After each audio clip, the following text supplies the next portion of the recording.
students. So this is our new topic, a topic of international relations. So new era of India-ASEAN relations. Now you need to understand when it comes to international topics, they are the most simple to write. इसका कारण क्या है कि बहुत ज्यादा आपको सोचने की जरूरत नहीं है, बहुत ज्यादा क्वेश्चनिंग नहीं है, जो है मोटा मोटा वैसे लिखना है. क्या चीजें हुई है, कुछ चैलेंजेस है तो वो वे फॉरवर्ड क्या है, सिंपल इतना लिखना है. कुछ हिस्ट्री होगी उससे शुरुआत कर सकते हैं, सिंपल. हम लोगों को जो आप लोग यहां बैठे हो मेरे सामने और आपको लगता है कि ऐसे राइटिंग हम लोग देख रहे हैं, it's not current affairs. So we need to understand कि हम लोगों का जो फोकस है यहां, वो उस पे नहीं है कि कितना बेहतर ऐसे, मतलब कितना बेहतर कंटेंट, कितना बहुत ज्यादा डेटा, बहुत एकदम जो उसको बोलते हैं एकदम टू द पॉइंट चीजें जो है वो आपको आप गूगल करेंगे तो भी मिल जाएंगी. हम लोगों का सवाल कुछ अलग है. हम लोगों का सवाल ये है कि क्या इतना सारा जो अभी राइट नाउ इंटरनेट पे है, मेरे करंट अफेयर्स के नोट्स में है, क्या वो मुझे याद रहने वाला है? तो हम लोगों का फोकस क्या है पता है? हम लोगों का फोकस है टॉपिक तो मेरे सामने है, लिखना तो मुझे अच्छा है, लेकिन मेरे पास क्या है, क्या रहेगा, है ना? तो हम लोग क्या करते हैं, हम लोग ना दो चीजों के हिसाब से इस टॉपिक को देखते हैं. एक तो मैं हमेशा से ये बात बोलता हूं और इसी ओरिएंटेशन से हम सब ऐसे के लेक्चर्स को आगे भी बढ़ाएंगे कि हम लोग ये सोचेंगे कि मुझे क्या बताना है एग्जामिनर को. मेरे सामने टॉपिक आ गया, new era of India ASEAN relations. Okay, किसका रिलेशन? India Asian. ओके, तो सीधी सी बात है, मेरे दिमाग में आएगा कि सबसे पहले कुछ हिस्ट्री है क्या, कब से शुरू हुआ, है ना?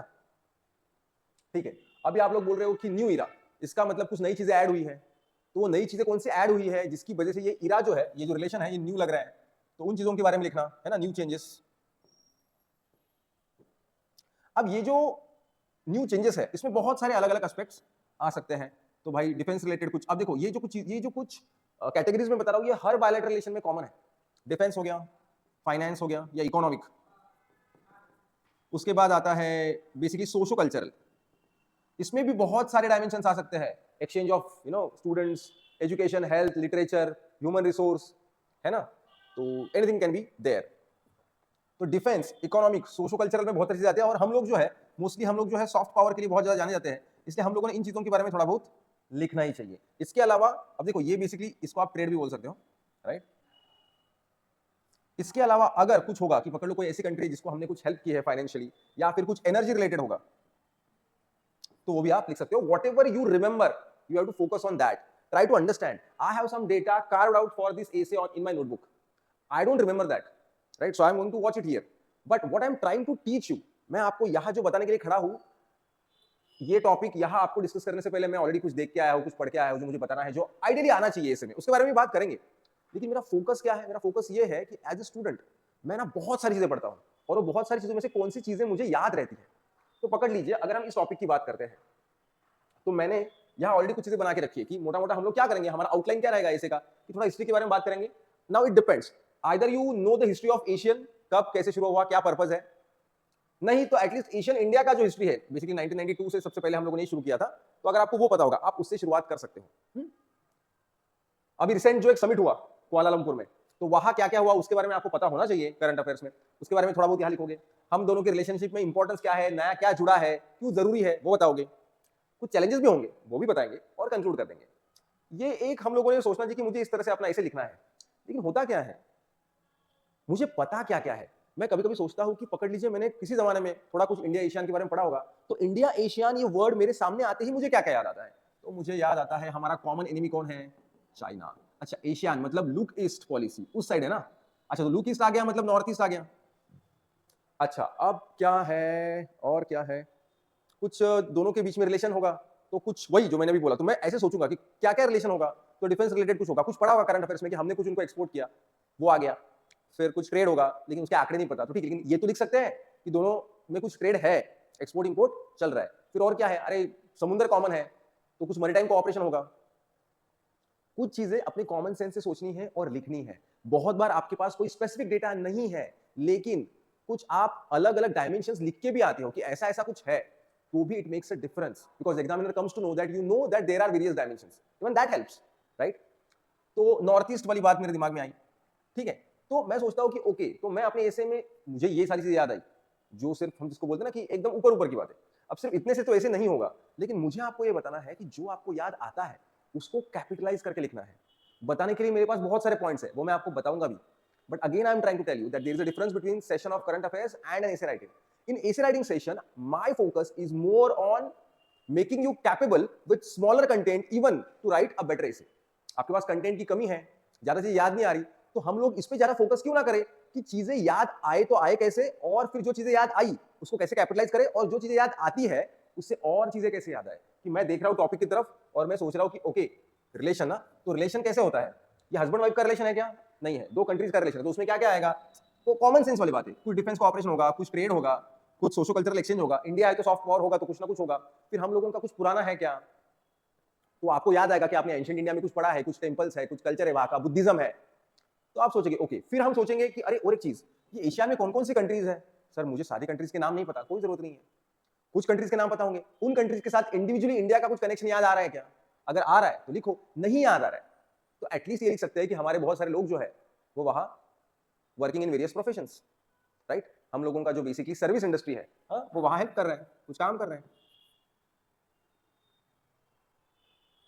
नहीं पता है फिर भी able to write is what we have to learn, ठीक है।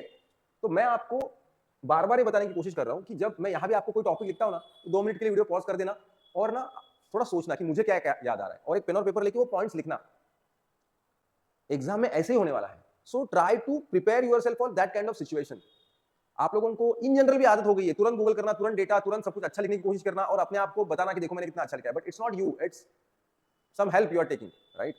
मुझे इंडिविजुअली यहाँ क्या क्या याद है, क्या क्या मैं सोच सकता हूँ, ये दोनों चीजों को हमको डेवलप करना पड़ेगा।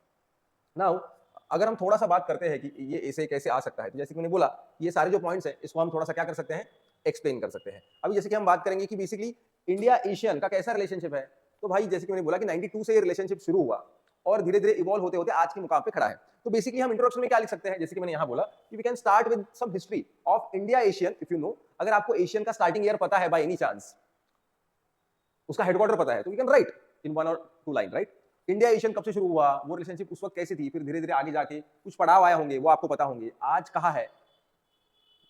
अगर ये नहीं पता है लेकिन आपको कोलालमपुर का रिसेंट समिट पता है, तो you can have your introduction with either history और करंट में क्या हुआ है। तो करंट में क्या हुआ है, बेसिकली समिट हुआ है, you can start with that कि हमारे जो एक्सटर्नल अफेयर्स मिनिस्टर है उन्होंने वो अटेंड किया और वहां कुछ जो भी अगर आपको उसके बारे में पता होगा। अब मैंने यहाँ कुछ डेटा कलेक्ट किया है, तो उसमें उन्होंने बोला है कि कोलालमपुर पीस समिट जो है वो साइन हुआ, उसके साथ साथ Kuala Lumpur declaration of inclusive green growth पे काम हुआ, कुछ एशियन इंडिया मैरीटाइम कोऑपरेशन 2026 पे भी बात हुई है, राइट। तो ये सारी चीजें हैं।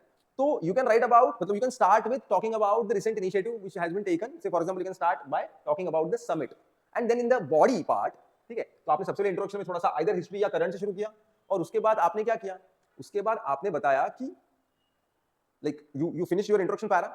Now you need to understand in case of these essays you just have to write plainly कि सर अभी अभी समिट हुआ, इस तरह से जो भी है कुछ इनिशिएटिव्स दिए गए, और फिर बता सकते हो कि इंडिया एशियन रिलेशनशिप बहुत पुरानी है and it is entering in new phase which has been clearly seen in the recent summit conducted in Kuala Lumpur. खत्म।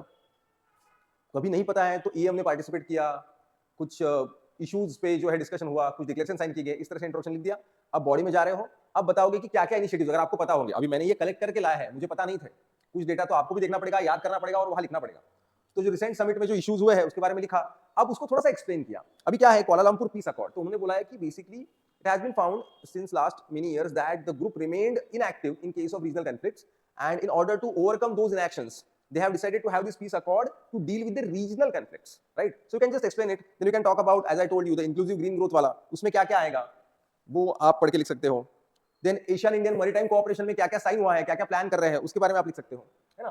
तो somehow you can start your body with whatever are the highlights of the summit if you are aware about it। लेकिन आप पकड़ लीजिए, आपको summit के बारे में ज्यादा कुछ नहीं पता, लेकिन आपको बस इतना पता है कि कुआलालंपुर में समिट हुआ और कुछ हुआ, लेकिन क्या हुआ पता नहीं है, तो क्या करेंगे, कुछ नहीं करेंगे। ज्यादा कुछ पता नहीं है ना, सिंपली उस वक्त क्या करेंगे, आपको पीस अकॉर्ड पता नहीं है, आपको ग्रीन इनिशिएटिव पता नहीं है, लेकिन फिर ये बोल सकते हैं कि discussions on the matters of defence, trade, है ना, एंड सोशो कल्चरल एक्टिविटीज पे हुआ। अगर आपको इंडिविजुअल कंट्री के साथ कुछ पता होगा, not in the summit but in general, you can mention that too. So what we are trying to understand here, जो मुझे पता है उसको एक्सपांड करके कैसे लिखना है, ये हमको सीखना है, ठीक है। डेटा तो अगर आपके पास होगा तो आप तो बढ़िया ऐसे लिखोगे। अब उसके बाद क्या है, इंपॉर्टेंस। तो इंपॉर्टेंस में क्या आएगा, जो पॉइंट्स मेरे पास है उसमें सबसे पहला पॉइंट आता है रीजनल स्टेबिलिटी। तो हम लोग एक रीजन से बिलोंग करते हैं and India understands Asian importance for regional stability, right, क्योंकि उसका लोकेशन जो है वो बहुत स्ट्रेटेजिक है। For example straight of Malacca जो कि ट्रेड के लिए एक बहुत ही इंपॉर्टेंट जो रूट है, तो वो वहां से गुजरता है and the whole global trade, in fact Indo Pacific point of view से भी, इंडो पैसिफिक रीजन जो है बेसिकली उस पॉइंट ऑफ व्यू से भी इंडिया एशियन का एक साथ आना ही बहुत अच्छी बात है। उसके बाद then what how we look at ASEAN, we look at ASEAN as our potential market in the the concerns that we are facing, right. In fact आपको पता होना चाहिए कि एशियन जो है वो बेसिकली यूएस के सेक्रेटरी ने भी अटेंड की, तो already we are going through some tensions, right, because they have raised the tariffs. तो we are looking at ASEAN as a new potential market. We already are there, but we can increase our exports, right? Because the tariff rates in US are more, so we can just shift towards ASEAN. तो वो हमारे लिए अच्छी बात है।